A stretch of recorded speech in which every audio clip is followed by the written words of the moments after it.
Olá! Esse ano, de uma forma diferente, nós, da Cooper Citrus, diante da pandemia, buscamos uma alternativa de forma digital para levar um tema relevante para você, produtor, na sua casa. Hoje, aqui, nosso departamento de cereais, eu sou a Franciele Biasi, engenheira agrônoma, consultora especialista de cereais aqui do sul de Minas, e a ideia hoje é discutir um pouco com vocês sobre a cultura do milho. Nós vamos abordar um tema que tem tido grande relevância ao longo desses últimos anos, que é sobre a cigarrinha. E aqui nessa palestra, ao longo desse período que a gente vai compartilhar ideias, eu vou falar um pouco mais sobre a diagnóstico da cigarrinha, os danos que ela tem causado e algumas estratégias de manejo, para a gente poder entender como trabalhar com essa praga que tem causado grandes estragos na cultura do milho. Ela tem causado prejuízos significativos, tanto na produção de milho, quanto semente, grãos, assim como, ao mesmo tempo, que é um inseto vetor de difícil controle. A ideia é que a gente entenda e conheça um pouco do seu ciclo e do seu hábito, a fim de poder definir melhores alternativas, para a gente minimizar os seus danos. A ideia aqui é realmente trazer um pouco de informação, um pouco de ideias para você, produtor, poder entender um pouquinho mais. No próximo slide, eu vou definir com vocês aqui algumas estratégias de agenda, para você poder entender ao longo da apresentação o que a gente vai discutir, o que a gente vai abordar, a fim de poder entender um pouquinho mais. Na ideia aqui, a gente falar um pouco do cenário agrícola relacionado à cigarrinha, para a gente poder entender como que a cigarrinha tem influenciado mediante esse cenário, ou como eles se interagem e o porquê do tema. A gente vai falar um pouco da diagnose, que é a questão de entender os hábitos dela, os ciclos que ela tem causado de problemas, tanto de enfesamento quanto a virose, entender um pouco dos danos da cigarrinha na cultura do milho, os sintomas dela, as estratégias de manejo, que a gente vai discutir também um pouquinho mais, quais são as alternativas e as formas da gente poder trabalhar, e as considerações finais. No próximo slide aqui, a gente consegue entender um pouquinho mais o cenário. Se a gente puder entender aqui nessa parte superior do slide, a gente tem aqui, pela fonte da Fundação Chapadão, uma estrutura de outubro até setembro, que são os meses aí de programação. A gente vê que as principais pragas do milho, tanto a cigarrinha, a espodófera, o percevejo, elas têm um ciclo ao longo de outubro até abril aí, de incidência um pouco maior, de presença no campo. Intercalando esse gráfico, essa parte superior do slide aqui, dos meses, com a parte de baixo, que é onde a gente consegue entender os cenários agrícolas hoje, onde tem as áreas de atuações da Cooper Citrus, que é um cenário de soja com milho safrinha posterior, uma área de milho verão, em alguns casos aqui, com feijão plantio posterior, soja e cana, mais comum na região ali de São Paulo, que é bem interessante da região, na reforma da cana, e não deixando de falar do cenário que a gente encontra, que é o milho verão, o milho safra, para o milho safrinha. Esses cenários aqui associados, na parte inferior do slide, comparados com a atuação da cigarrinha, com a abrangência dela, a gente pode perceber que coincidem alguns meses de incidência, onde a gente consegue ver que há essa compartilhamento do período da cigarrinha, principalmente pensando aqui, ó, na situação de milho verão, milho safra, milho safrinha, que coincide com a chamada de ponte verde, que é o que facilita a dispersão e a disseminação da cigarrinha nas áreas de milho. Entendendo isso, dito isso, e o porquê de entender um pouco do cenário agrícola com a cigarrinha, a gente vai discutir agora, nesse próximo slide, e entender a diagnose dos hábitos da cigarrinha do milho. O que caracteriza ela como uma praga do milho? Um dos primeiros pontos que a gente pode entender é que a cigarrinha, falada aqui nessa foto do lado esquerdo que a gente pode ver dela, é que ela é uma praga monófaga. O que representa isso? Uma praga monófaga é uma praga que se alimenta e se reproduz em apenas uma cultura, no caso aqui do milho, o que dificulta um pouco o seu controle, dependendo de situações como eu mencionei anteriormente, que é a questão de ter essa ponte verde, de um milho safra e um milho safrinha principalmente. Um outro ponto da cigarrinha é que ela é um vetor de molicutes e vírus. O que isso representa? Ela não tem uma ação direta. O seu dano, por ser uma praga, ela não é o maior causador dos problemas no milho hoje. E sim o fato dela ser um transmissor de molicutes e vírus, no caso. Ela é um fitopatógeno que transmite outros vírus e outros molicutes que vão causar o dano indireto, que a gente fala. Um outro ponto bem interessante aqui, de uma característica da cigarrinha, é o fato dela ter essa oviposição na nervura central, bem caracterizada aqui nessa imagem ao lado.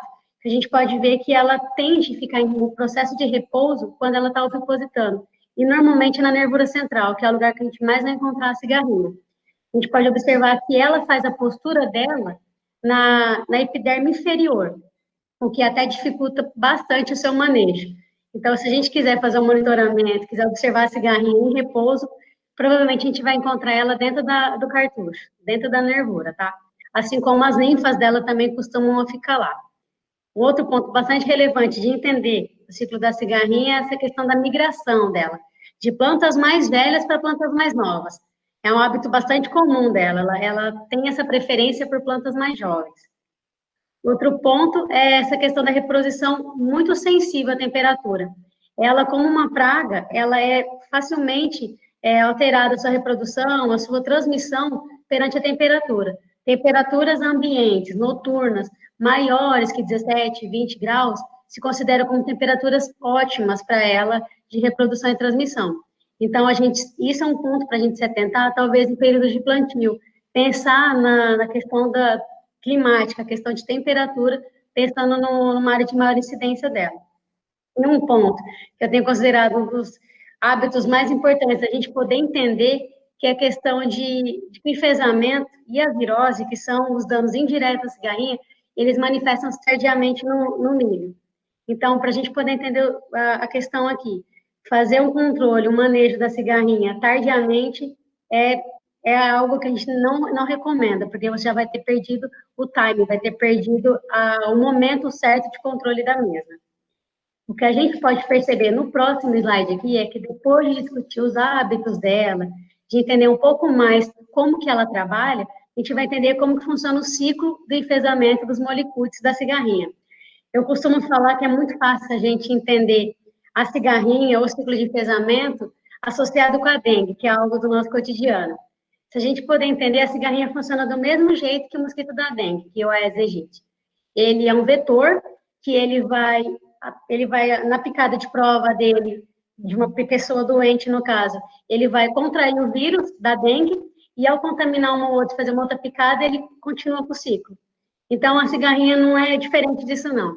A cigarrinha é um vetor, como já mencionado, ela não causa dano direto, o dano mais expressivo dela é o indireto.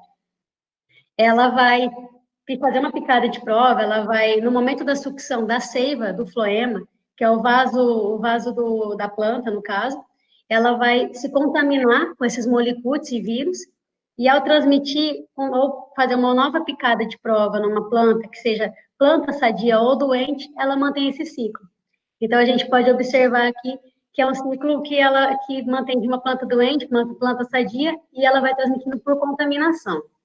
Entendendo um pouco mais do ciclo, do que a gente pode observar, no próximo slide, eu evidenciei aqui as características climáticas, que eu citei anteriormente aí, que favorecem a aquisição e a transmissão dos molicutes. O que a gente pode observar aqui?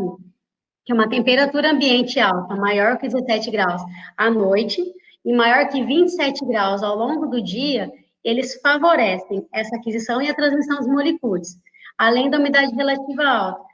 Então, o que cabe a gente aqui é, em áreas que a gente sabe que tem uma infestação um pouco maior, uma presença maior de cigarrinhas, tentar fugir um pouco dessas condições climáticas. É claro que, dependendo do ambiente, dependendo do sistema de produção da pessoa, a gente não consegue fugir disso. Mas para quem consegue fazer uma programação de um milho safrinha, por exemplo, tendências a plantios mais tardios, plantios que a gente vai conseguir obter temperaturas ambientes menores. O que é importante evidenciar aqui é que eu comentei sobre as ninfas, nos slides sobre o hábito. A gente tem que entender que a ninfa da cigarrinha, ela vai ter a tendência de ficar no cartucho, como mencionado, por causa da oviposição. O que é importante entender, temperaturas ambientes menores que 20 graus, elas diminuem essa eclosão das ninfas. Por isso que eu estou comentando da gente tentar planejar o plantio um pouco mais tardio, visando aí temperaturas mais amenas, mais baixas.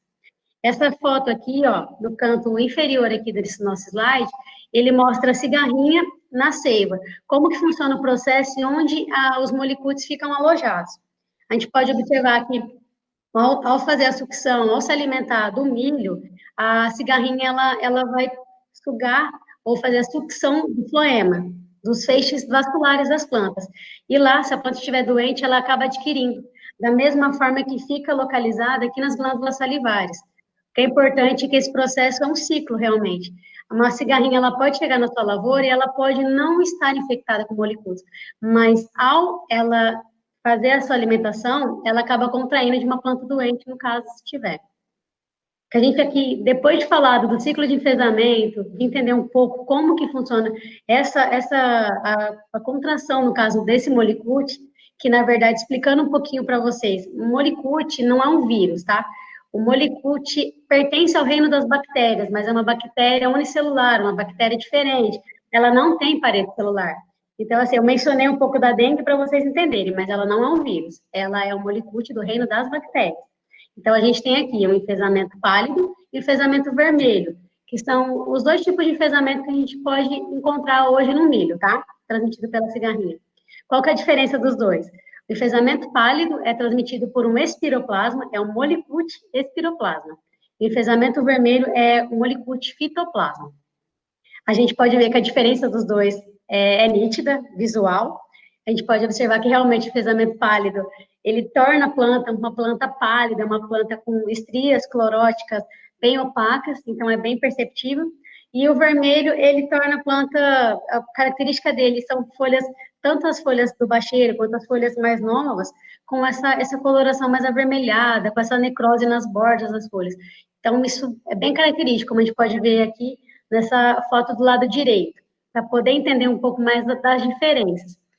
O que a gente tem que entender que é bem sabido. Numa mesma planta de milho, você pode ter tanto sintomas de enfesamento pálido quanto de enfesamento vermelho, tá? Então, a gente não consegue definir isso só olho nu, dependendo se tiver os dois. Isso só com testes. O que é importante, tanto enfesamento pálido quanto enfesamento vermelho, como mencionado dentro dos hábitos, são sintomas que a gente vai observar tardiamente. E a gente, por isso que tem que ser feito esse manejo preventivo, não é um manejo que a gente fala para você pensar em fazer tardiamente, é um manejo que a gente faz desde o início da instalação da cultura. E um ponto a observar, tá? Até para você poder entender. Aqui na foto do lado direito, eu tirei essa foto, é bem na bordadura de um pivô. Então, normalmente você vai encontrar danos de cigarrinha nas áreas de bordadura da sua lavoura, que é onde acaba facilitando um pouco mais a disseminação e a circulação dessa praga, desse seto vetor, tá? Além dos molicutes, a gente pode ver que nesse próximo slide aqui, a gente tem a virose risca, que aí sim é um vírus. A cigarrinha, além de transmitir esses molicutes, ela pode transmitir esse vírus, que é o vírus da virose risca, ou simplesmente risca, tá? A planta, ela apresenta essas estrias cloróticas em folhas novas, a gente pode ver que sempre nas folhas novas, observadas tanto na foto do lado esquerdo, quanto nessa foto do lado direito.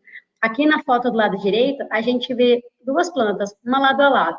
A planta no canto inferior é uma planta sadia, uma planta que não teve sintoma da virose da risca. E a planta do lado direito é a planta que ela contém aqui os traços da nossa doença, da nossa virose. As duas, tanto o enfesamento quanto a virose risca, podem aparecer ou não simultaneamente na sua lavoura. E também são sintomas tardios, tá? Da virose risca. Não são sintomas que a gente consegue ter com áreas visuais aí rápidas depois da picada de prova. São tardias em torno de 10 até 14 dias depois que a cigarrinha infectou o molicute ou o vírus. E aí, para poder identificar se a sua planta está com fitoplasma, espiroplasma ou virose, realmente é só por diagnoses diferentes, que, como eu mencionei, uma delas é PCR, que é você poder fazer a diagnose por sequências de DNA, o que para a gente acaba não sendo efetivo no campo. Isso demora um pouco para ser resultado. Então, a gente precisa tomar as medidas preventivas. Dito isso, e entendido quais são os tipos de virose e doenças que a cigarrinha tem transmitido, a gente vai citar agora um pouco sobre os danos dela, continuando aí o entendimento da nossa palestra. Uma das características que a gente precisa entender aqui, que são um dos danos principais que a gente pode observar nessa foto do slide, é a redução no tamanho da planta. Eu mencionei aqui que ela atua sobre a seiva, ela suga a seiva, é um alimento dela, a seiva do floema. E o floema hoje na planta, ela funciona como um nosso sistema circulatório. Ele leva água, nutrientes para a planta. Então, quando você ingere um dano nesse sistema vascular da planta, a gente acaba prejudicando o desenvolvimento da mesma. No caso aqui, nessa foto, eu tirei essa foto na última safra agora de milho, aqui da região que eu atuo, e do lado esquerdo dela, nós temos um híbrido mais tolerante ao complexo de enfesamento. E do lado direito, um híbrido que é menos tolerante. Os dois foram plantados no mesmo dia, com a mesma adubação e a mesma plantadeira. A única diferença é o híbrido. E a gente pode observar aí a diferença de tamanhos. Algumas plantas menores, outras plantas, a gente pode ver do lado esquerdo, bem mais uniforme, o talhão bem mais uniforme a área em si.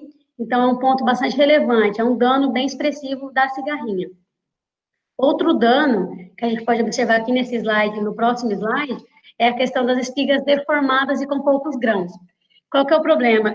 A cigarrinha hoje, o maior problema que ela tem causado são nos 40 dias iniciais aí da lavoura de milho, no início da lavoura. Porque é o momento que depois ela vai definir a polinização. Uma planta que ela teve um complexo de enfesamento, que ela tem o molicute ou o vírus, ela acaba tendo sua polinização prejudicada, seu desenvolvimento prejudicado. Questão de nutrientes que acabam não chegando, questão de polinização afetada por falta de boro, por falta de outros micros muito importantes nesse processo, e acaba causando esse problema aqui. A gente, na foto, eu tentei estrategicamente deixar para vocês observarem. Considerando do canto da parte esquerda para a parte direita, a gente pode ver que essa espiga do lado mais esquerdo aqui é uma espiga retirada mais no meio do talhão, que é uma espiga que está bem formada, está bem granada, uma espiga sadia. E continuando a sequência, a gente pode ver que a gente tem espigas mal granadas, com poucos grãos, espigas deformadas, que aí está na questão da bordadura. Então, observar um pouco desse dano. Não é algo muito bom pensando em produtividade, isso afeta demais. Os danos da cigarrinha, dependendo do híbrido, dependendo da região, podem chegar a perdas de 70%. Então, o que para a gente, expressivamente, em produtividade é muita coisa. Por isso, um dano bastante relevante. Outro dano da cigarrinha que a gente observa aqui no próximo slide é a ocorrência de muito espigamento. Poderia ser ótimo, né? Se as espigas estivessem bem formadas, bem granadas. O que a gente não observa aqui. Do lado esquerdo do slide, nessa foto, a gente observa que uma planta ela adquiriu três espigas, mas as três espigas com poucos grãos, mal formados. Isso para a gente não caracteriza nem um terço do que a espiga do lado direito aqui tem, na mesma foto. Então, não é uma consideração, não é uma característica boa. Pelo contrário, nesse caso aqui, prejuízo, perda de produtividade. Essa outra foto do lado direito, eu tirei de uma área também que era bordadura. A planta estava com muitas características de enfesamento, mais com enfesamento vermelho, já estava com as cloroses bem necrosadas, bem avermelhadas, e eu consegui contar 4 espigas, esse muito espigamento. A gente pode ver que as 4 estão mal formadas também. Portanto, muito espigamento não é uma característica boa. No caso, a cigarrinha é um dano bastante expressivo e bastante relevante, que resulta em perda de produtividade. Outro dano é esse cortamento de entrenós. De novo, são plantas, aqui na foto do lado esquerdo, a gente observa uma planta que eu retirei com internode maior, que é mais no meio da lavoura, mais ao centro, onde teve uma menor infestação da cigarrinha, e essa planta do lado direito dela é uma planta que já estava na bordadura. A gente pode ver um internode bastante curto. Assim como a gente observa aqui nessa foto do lado direito, que a gente já observa ela bem pálida, né? Então, aí ela já está com característica mais de enfesamento pálido e com internode bastante curto. Isso é um grande problema. A gente acredita que, por ter esse efeito na questão do sistema, da floema da planta, ela acaba prejudicando e acaba prejudicando em muito esse desenvolvimento. A planta fica nanica, ela encurta o nó e fica aquele redução do tamanho que eu comentei na primeira foto do dano. E acho que o dano que tem considerado que é mais triste do produtor chegar na lavoura e ver é esse tombamento, que é um colmo enfraquecido causando tombamento. O floema é responsável, além de reserva da planta, de transporte de nutriente, água, pela sustentação da mesma. E uma planta que teve complexo de enfesamento, que tem o molicute instalado no seu sistema, tende a não aguentar a estrutura de uma espiga, talvez mal formada ou bem formada, não suporta e ela quebra, próximo do momento da colheita. Uma das estratégias que o pessoal viu foi de colher um pouquinho antes, com uma umidade um pouco maior, a fim de evitar esse quebramento. Mas não é uma tática, uma estratégia tão eficiente, porque, na verdade, nem todo talhão pode ser que aconteça de conseguir colher mesmo assim. Um vento forte pode causar estombamento por causa do como enfraquecido, e tudo isso dificulta. É muito triste para o produtor chegar numa lavoura onde ele investiu em um híbrido bom, um híbrido com alto potencial produtivo, e ao mesmo tempo ele não conseguir colher esse híbrido. Então, dentro desses danos, esse daqui é um dos que eu considero mais relevante, que o produtor vai chegar e vai impactar no seu visual, tá? Discutido um pouco sobre os danos que a cigarrinha tem causado no milho, nós vamos agora discutir as estratégias de manejo. E eu falo, e eu friso, estratégias de manejo. Não é uma tomada de decisão, não é uma estratégia em si única que vai definir a gente conseguir fazer esse bom manejo da cigarrinha. A cigarrinha ela é diferente, para a gente poder associar um pouco mais. Na soja, no café, nós temos definidos níveis de dano econômico de uma praga. O que é isso? Nós definimos a presença de X números em tal área por metro quadrado, vamos entrar aplicando um produto químico, algum defensivo, caso seja necessário. No caso da cigarrinha, não funciona. A cigarrinha, ela não tem como definir ela como nível de dano econômico, porque ela é um vetor. O nível populacional dela não é proporcional ao nível do dano. O simples fato dela existir no seu talhão considera como transmissão de fitopatógeno. E isso para a gente não requer um sistema de definição de presença de números, e sim a presença ou não, a presença ou ausência. O que isso representa? Explicando. Medidas preventivas. A cigarrinha, a tomada de decisão dela sempre é você se prevenir para evitar que o dano aconteça e acometa a sua lavoura. Uma das estratégias de manejo, dentre uma delas, é a gente evitar a permanência de milho tiguero na área. Nós temos duas situações. Nesse primeiro slide aqui, a gente tem a evitar a permanência de milho tiguera considerando o plantio de áreas de milho sobre soja, tá? Ou, no caso, depois do pousio da soja. Em algumas áreas, nós acabamos deixando na colheita do milho restos de palhada, de cultura. E aqui a gente pode observar bastante isso. No controle da soja, aqui é um controle tardio. O milho está presente, é uma área de soja, tudo bem que para a soja não vai ter problema, mas se esse produtor tiver um vizinho próximo dele que tenha milho instalado no período da safra, vai ter problema, que vai haver a migração da cigarrinha dessas tigueras, desses milhos voluntários, para a área dele, o que é um ponto.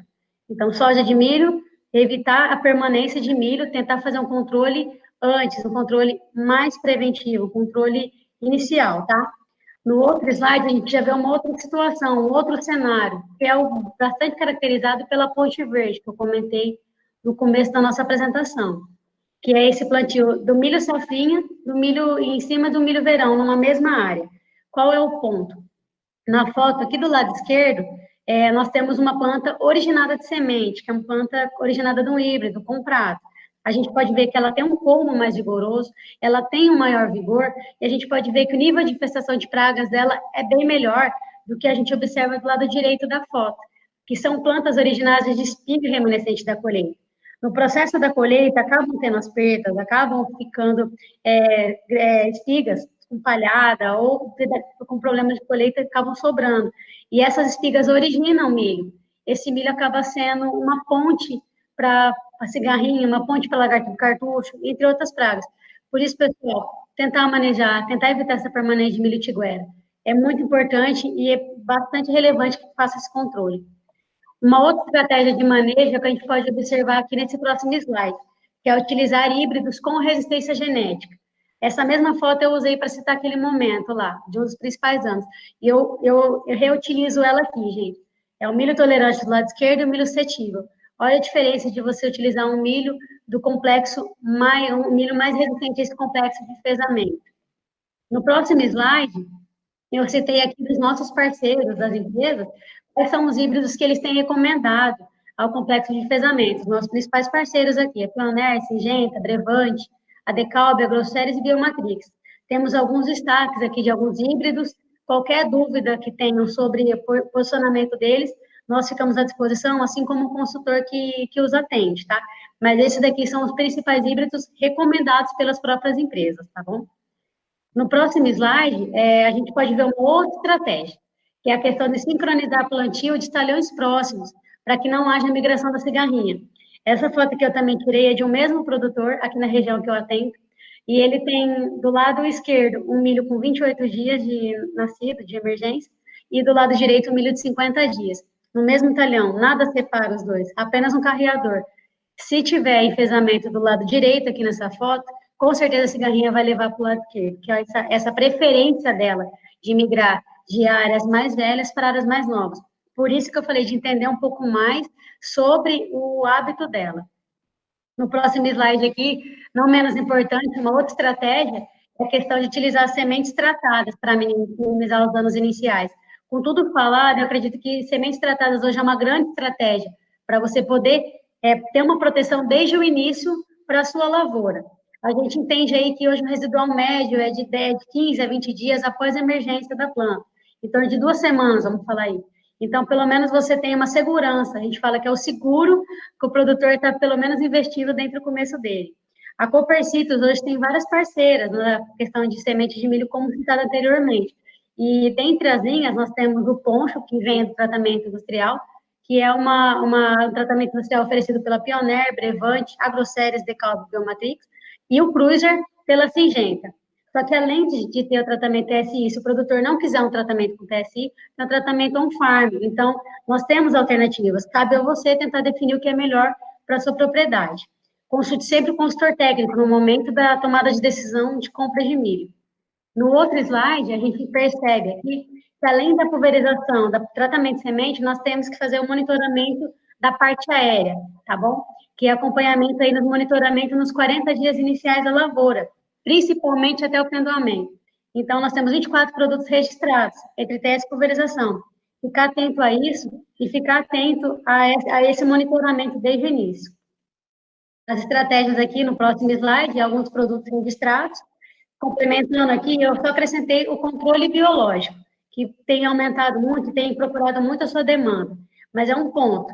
O controle biológico, ele é um controle complementar ao controle químico, tá? A gente tem visto eficiências dele como complementar. Então, utilizar sozinho, separado, eu não tenho recomendado até então, até o momento. Ele, como auxiliar, tem funcionado muito bem. Dito isso, e dito sobre todas as estratégias de manejo, a gente finaliza aqui no próximo slide com as considerações finais. O que a gente tem que entender da cigarrinha e de tudo que eu apresentei aqui ao longo desse período com vocês? A gente tem que aprender a conviver com a mesma, que é estratégia de manejo, isso, não tem como a gente, talvez, numa região monitorar o que o vizinho está fazendo, então é aprender a conviver. Utilizar o tratamento de sementes é ponto-chave para garantir o melhor controle desde o início, sempre. É uma estratégia bastante utilizada e é o seguro que o produtor está assumindo com a sua cultura. Depender apenas do químico é incerteza de sucesso, por isso eu comentei do controle biológico como algo que tem crescido e um algo a mais complementar. Escolher híbridos mais tolerantes ao complexo, sempre busque com o seu consultor ou com um especialista, com Copercitos, os híbridos que eles vão poder te orientar da melhor forma possível, é uma estratégia muito importante. Diversificar e rotacionar híbridos, caso seja necessário, plantio de milho sobre milho. Esse rotacionar híbridos aí é a questão de você mudar tecnologias, mudar o híbrido para que não crie uma resistência. Então, é uma dica importante e vale a pena registrar. Eliminar plantas voluntárias de milho-tiguera, o porquê do mencionado que eu citei para vocês, que é essa questão da migração da cigarrinha, que ela tende a fazer isso, e procurar orientação técnica. Isso eu acho que é um ponto bastante importante. Talvez, se você tenha dúvida, procure a equipe técnica. Nós, da Copercitos, estamos aqui à disposição para melhor te atender. A equipe de cereais hoje é difundida ao longo de toda a área de atuação da Copercitos. Nós temos o Sidão, que fica lá em Birigui, o André Rossi fica em Bebedouro, o Dari em Pirassununga, o Pablo Bitinga, o Cássio ali no Triângulo, em Uberlândia, e eu aqui no Sul de Minas, aqui em São Sebastião do Paraíso. Caso tenha dúvida, procure seu consultor e ele vai entrar em contato com a gente para tirar a dúvida do que seja ou do que você tenha dúvida. Eu só tenho a agradecer o seu tempo, ao seu empenho aí na apresentação e realmente reforço. Nós, da Copercitos, agradecemos e tentamos atender vocês de uma forma diferente esse ano, mas a fim de levar ideias e levar questões de manejo para melhor atender a sua propriedade. Muito obrigada, viu?